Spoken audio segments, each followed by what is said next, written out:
Und ich darf Ihnen, den meisten muss ich Sie vielleicht gar nicht vorstellen, Frau Grobbel vorstellen. Frau Grobbel managt bei uns das Nationale Referenzlabor für Antibiotikaresistenz und ist sozusagen die den Großteil der Resistenzdaten produziert, mit denen ich dann immer hausieren gehe. Da ich ja heute schon mit was anderem hausieren gegangen bin, wird sie heute diese Resistenzdaten selbst vorstellen. Und zwar über die Entwicklung der Resistenz bei kommensalen E. coli aus der Lebensmittelkette in den letzten Jahren. Miriam, Floor ist yours. Vielen Dank für die Einführung, Bernd Alois. Also wir haben jetzt schon viel gehört über diese Resistenzdaten, die ich jetzt zeigen werde, beziehungsweise ich werde dieses Monitoring vorstellen, was wir hier durchführen. Und zwar geht es um das Monitoring von Bakterien, die aus Lebensmitteln bzw. Lebensmittel liefernden Tieren produziert werden oder daran durchgeführt werden. Und deshalb würde ich ganz gerne damit anfangen, dass ich Ihnen das Monitoring an sich nochmal detaillierter vorstelle. Auch dazu haben Sie schon einiges gehört jetzt im Verlauf, immer mal wieder angesprochen, aber ich werde es jetzt trotzdem nochmal bringen. Das ist dieser Wiederholungseffekt, der so ein bisschen vertiefen soll und so. Ich bringe es ein bisschen auf meine Weise und ein bisschen detaillierter. Werde zeigen, wie sich dieses Resistenzmonitoring eben in das Zoonosenmonitoring einfügt bei uns. Ich werde Ihnen zeigen, die Resistenzdaten der kommensalen E. coli, die wir haben, ein bisschen im Überblick über die Jahre.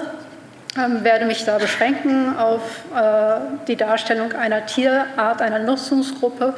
Darauf gehe ich auch noch genauer ein und werde Ihnen so ein bisschen die Entwicklung zeigen, die wir daraus ableiten können. Zum Zoonosenmonitoring. Sie haben eben schon gehört, das Monitoring und darin die Antibiotikaresistenz, das läuft bereits seit 2009 regelmäßig hier. Es ist tatsächlich verankert in einer Richtlinie von 2003, von einer EU-Richtlinie. Das wird jedes Jahr so gemacht, dass BVL und BFR einen Programmvorschlag aufstellen, dass wir also gucken, welche Lebensmittel sind interessant anzuschauen, welche Pathogene können wir uns darin anschauen, welche Zoonoseerreger, was haben wir uns vielleicht noch gar nicht angeschaut, was hat es in letzter Zeit für Gefahren gegeben. Das Ganze wird mit einer Expertengruppe aus den Bundesländern konsultiert, dieser Vorschlag. Die dürfen ebenfalls Vorschläge einbringen, die können uns auch sagen, es ist totaler Quatsch, was ihr euch da ausgedacht habt und das machen wir auf keinen Fall. Am Ende steht dann aber hoffentlich ein Konsens von Programmen, die wir durchführen werden.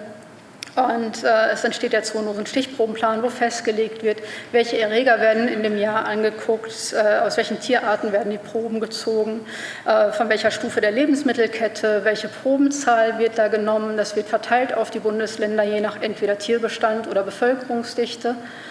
Und dann natürlich auch, wie hat diese Probennahme abzulaufen, damit wir eine repräsentative Stichprobe wirklich bekommen und auch welche Untersuchungsmethoden sind anzuwenden. Also auch das wird tatsächlich abgesprochen, damit das landesweit wirklich gleich abläuft, bundesweit. Das Monitoring selber läuft dann so ab, dass die Proben in den Bundesländern genommen werden. Dort erfolgt auch in den Landeslaboren bzw. Landesuntersuchungsanstalten die Primärisolierung der Erreger, wie gesagt, nach vorgegebenen Methoden. Die sprechen wir vorher ab. Die Landeslabore schicken dann die Isolate zu uns. Hier erfolgt eine Charakterisierung. Wir haben am Haus eine Menge von nationalen Referenzlaboren für die verschiedenen Erreger. Und ein guter Teil der Bakterien kommt eben dann auch in die Resistenztestung. Die Resistenztestung wird bis auf die Ausnahme Campylobacter bei uns im nationalen Referenzlabor für Antibiotika durchgeführt. Die Ergebnisse, die daraus entstehen, werden natürlich auch reportiert, werden veröffentlicht. Das geschieht durch BVL, BFR zum einen in einem nationalen Bericht jedes Jahr, wo alle Ergebnisse reinkommen, die wir so generieren, zu Prävalenzen von bestimmten Zoonosenerregern und eben auch die Antibiotikaresistenzen. Und außerdem werden die Resistenzdaten an die EU, an die EFSA gemeldet, wodurch es dann einen europäischen Report gibt, wo die Daten mit eingehen. Zum Resistenzmonitoring spezifischer, das ist eben bei uns ins Zoonosenmonitoring eingegliedert. Es gibt von der EU tatsächlich vorgeschrieben einiges, was wir da drin untersuchen müssen auf Resistenzen. Und da geht es um Escherichia coli, Salmonella und Campylobacter, wo es tatsächlich Vorgaben für gibt.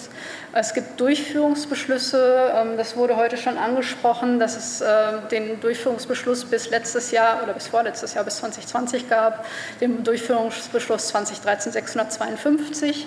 Seit letztem Jahr gültig ist jetzt der 2020-1729, der uns genau sagt, was haben wir zu untersuchen. Und zwar ist das wechseljährlich Rind-Schwein und Huhn-Pute, also wir haben immer ein Geflügeljahr, ein Rind-Schwein-Jahr. Und dann ist darin beschrieben, welche Proben zu nehmen sind. Es ist einmal stellvertretend für den Tierbestand, für das, was im Tier vorkommt, eben Blinddarminhalt, der untersucht wird. Den entnimmt man am besten am Schlachthof, sonst kommt man tatsächlich sehr schlecht da dran. Also nehmen wir einmal Schlachthofproben oder werden Schlachthofproben untersucht. Und zum anderen werden Fleischproben untersucht, um eben zu sehen, womit kommt der Verbraucher direkt in Kontakt. Das sind die Vorgaben von der EU.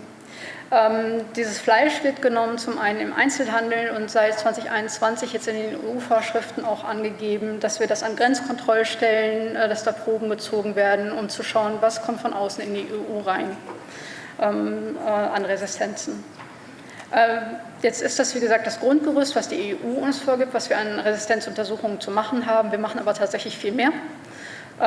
Und es ist so, dass sich da BVL, BFR und eben auch die Bundesländer beraten. Was habe ich eben schon gesagt? Also was ist interessant? Was ist gerade aufgepoppt in den letzten Jahren? Was haben wir uns lange nicht angeguckt? Da ist zum Beispiel auch dabei, dass wir Proben aus Erzeugerbetrieben mit untersuchen. Dass pflanzliche Lebensmittel mit einbezogen werden, tatsächlich in die Untersuchung, dass Proben aus Wildtieren einbezogen werden, um zu schauen, eben als Indikator auch für die Umwelt durchaus die Wildtiere. Und auch weitere Lebensmittel tierischer Herkunft oder auch andere Lebensmittel liefernde Tierarten. Also wir haben zum Beispiel Schaf, Ziege untersucht, wir haben jetzt gerade Enten untersucht. Das sind nicht die Big Four sozusagen, die immer untersucht werden, sondern dass man auch schaut, was geht darin vor und auch prozessierte Lebensmittel wie Würste zum Beispiel, dass man guckt, wie sieht denn da aus, gibt es da resistente Bakterien drin, gibt es da Bakterien drin und gibt es da resistente Bakterien drin. Die Resistenztestung selber läuft bei uns auch in sehr fixen Bahnen. Auch da ist die EU-Vorgabe sehr strikt. Die sagen uns ganz genau, welche Methoden wir zu nutzen haben, die sagen uns, welche Substanzen wir zu nutzen haben und wie wir das Ganze zu bewerten haben. Das Ganze hat den Vorteil, dass es einfach EU-weit vergleichbar ist. Dadurch, dass alle Länder das Gleiche machen, kann ich es auch 1:1 wirklich vergleichen. Die EU oder EFSA gibt uns da die Vorgabe eben, oder EU ist es, Durchführungsbeschluss, dass wir die Bouillon-Mikrodilution zu nutzen haben nach Vorgaben der ISO. So viel auch zu der Angabe von heute früh. Also es sind tatsächlich kommerzielle Platten, die da im Monitoring bei uns eingesetzt werden. Es gibt nur ein Land in der EU, soweit ich weiß, das die Platten selber herstellt. Aber ansonsten sind wir da tatsächlich auch in der Größenordnung, wo wir die nicht mehr selbst hergestellt kriegen tatsächlich.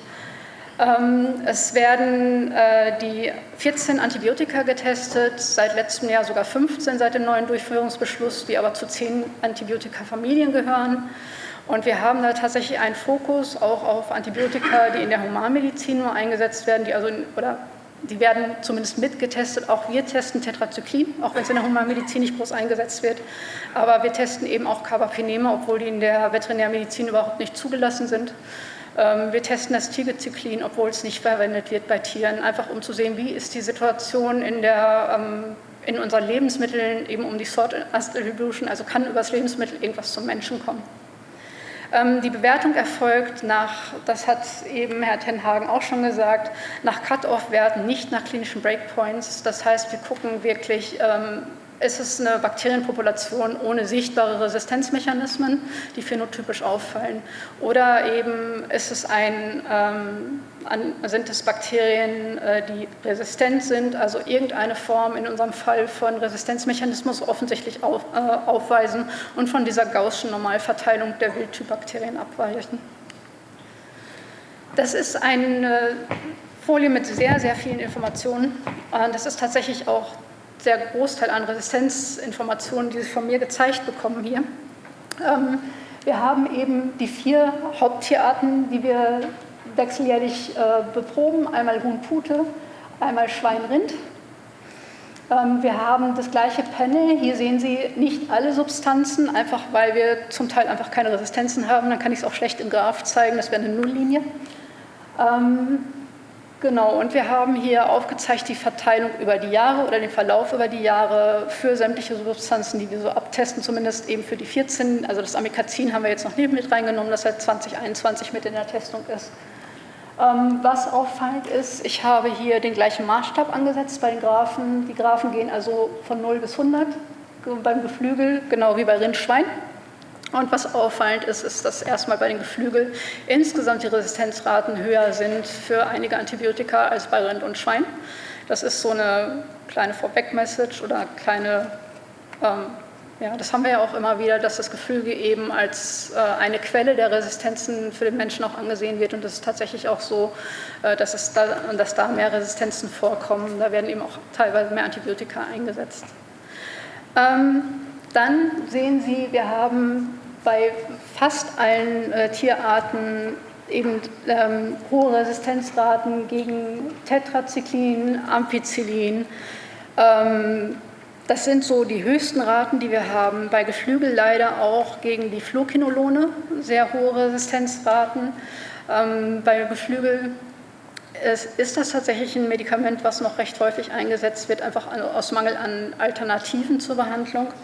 Und entsprechend sind die Resistenzraten da auch hoch. Ansonsten sehen Sie, wenn man jetzt wirklich mal, der Titel ist ja eigentlich Entwicklung der Resistenz, und tatsächlich sieht man, dass man da nicht wirklich gut eine Entwicklung sehen kann. Man kann sich natürlich einzelne Substanzen rausfischen, man könnte sich einzelne Zeiträume raussuchen, aber ansonsten ist es teilweise ein ziemliches Zickzack. Man sieht man könnte hier meinen, eine Tendenz, dass es runtergeht am Ende. Also vor allen Dingen, wenn man den ersten Punkt und den letzten sich anschaut, kann man natürlich Tendenzen machen.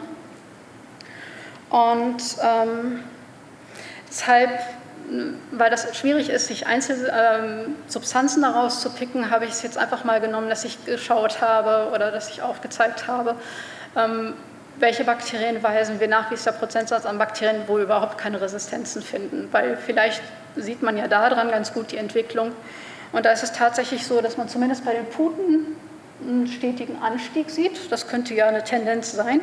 Bei den anderen Tierarten ist es aber tatsächlich so, dass man unheimlich schlecht eine Tendenz abmachen kann, weil da geht es teilweise rauf und runter. Ob das jetzt signifikant ist oder nicht, kann ich daraus immer noch nicht sagen. Und deshalb habe ich, wie wir es heute schon so oft gehört haben, eben auch die Zahlen aus diesem Evaluierungsreport zu Hilfe genommen, um mal zu zeigen, gibt es über die Zeit signifikante Veränderungen in der Resistenz.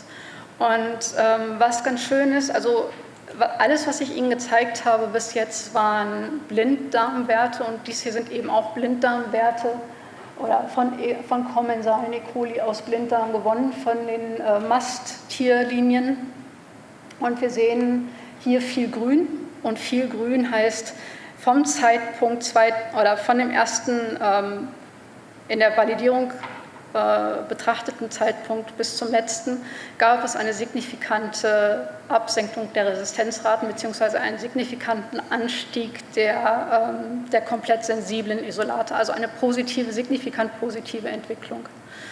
Leider sehen wir das gerade im Bereich der Antibiotika, die auch in der Humanmedizin eine große Rolle spielen, diese Signifikanz nicht immer gegeben ist.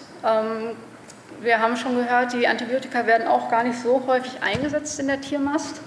Aber tatsächlich, wie gesagt, dieser signifikante Trend ist da auch nicht zu sehen, auch wenn wir versuchen, eben den Einsatz zu vermeiden oder verringern. Es ist tatsächlich so, die Puten habe ich eben noch als gutes Beispiel dargestellt. Die sind hier tatsächlich so, dass in diesem Beobachtungszeitraum der Fluokinolonverbrauch die Fluokinolonresistenz, sogar signifikant angestiegen ist. Jetzt habe ich die ganze Zeit davon geredet, dass ich Ihnen zeige, Proben aus Darm, Blinddarm oder Daten, die aus Blinddarm gezogen werden von Masttieren. Und es ist sehr wichtig zu wissen, wovon rede ich, wenn man Resistenzdaten betrachtet. Ich kann nicht einfach sagen, ach, das ist die Resistenz, die ich in Hühnern sehe, sondern es kommt unheimlich viel auf die Nutzungslinie an, die ich mir anschaue. Wie gesagt, ich habe mir Blinddarmproben von Masthühnern angeschaut. Schaue ich aber zum Beispiel mir Legehühner an, Legehennen, da kann die Resistenzsituation komplett anders aussehen. Es ist wirklich immer wichtig zu wissen, worüber redet man. Also es gibt nicht die Resistenzsituation beim Huhn, sondern es ist wirklich wichtig, diese Nutzungslinie mit zu betrachten. Die Masttiere nehmen natürlich den größten, also mengenmäßig den größten Platz weg, weil für unseren Konsum eben viele Masttiere gehalten werden. Aber es gibt auch andere Beispiele da drin. Und ganz prinzipiell kann man sagen, wenn die Tiere ein bisschen älter werden dürfen, also aus den Kinderschuhen rauskommen, dann ist es tatsächlich so, dass zum einen, das haben wir eben schon gehört, der Antibiotika-Einsatz abnimmt, aber tatsächlich auch die Resistenzsituation besser wird. Unsere Masttiere, sind wir ehrlich, kommen nicht großartig aus den Kinderschuhen raus und da sieht die Resistenzlage entsprechend auch schlecht aus, weil natürlich da noch häufiger behandelt werden muss. Als letztes möchte ich noch darauf eingehen, zu diesem, man sollte nicht Äpfel mit Birnen vergleichen. Sie haben eben bei Frau Plaza-Rodriguez gehört, dass sie davon gesprochen hat, dass wir in knapp 50% vom Hühnerfleisch doch ESBLer finden. Und wenn ich jetzt diese Resistenzraten Ihnen zeige, die wir in kommensalen E. coli finden, also wirklich zufällig gepickten E. coli aus dem Darm von einem gesunden Tier, sind die niedrig. Also das liegt hier so bei den verschiedenen Tierarten so zwischen 2 und 4% so in etwa.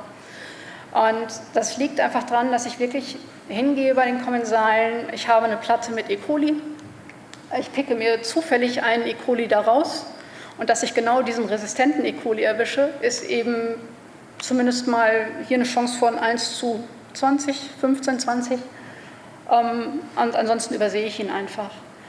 Das Ganze kann man, und so kommen eben auch diese höheren Zahlen zustande, wie Frau Plaza-Rodriguez sie eben genannt hat, eben umgehen. Und das ist auch im EU-Recht festgelegt so, indem man selektiv Kultivierung direkt macht. Also auch in der EU ist seit 2014 vorgeschrieben, dass wir uns diese wichtigen Drittgenerations-Cephalosporin-Resistenzen genauer anschauen und eben selektiv nachweisen.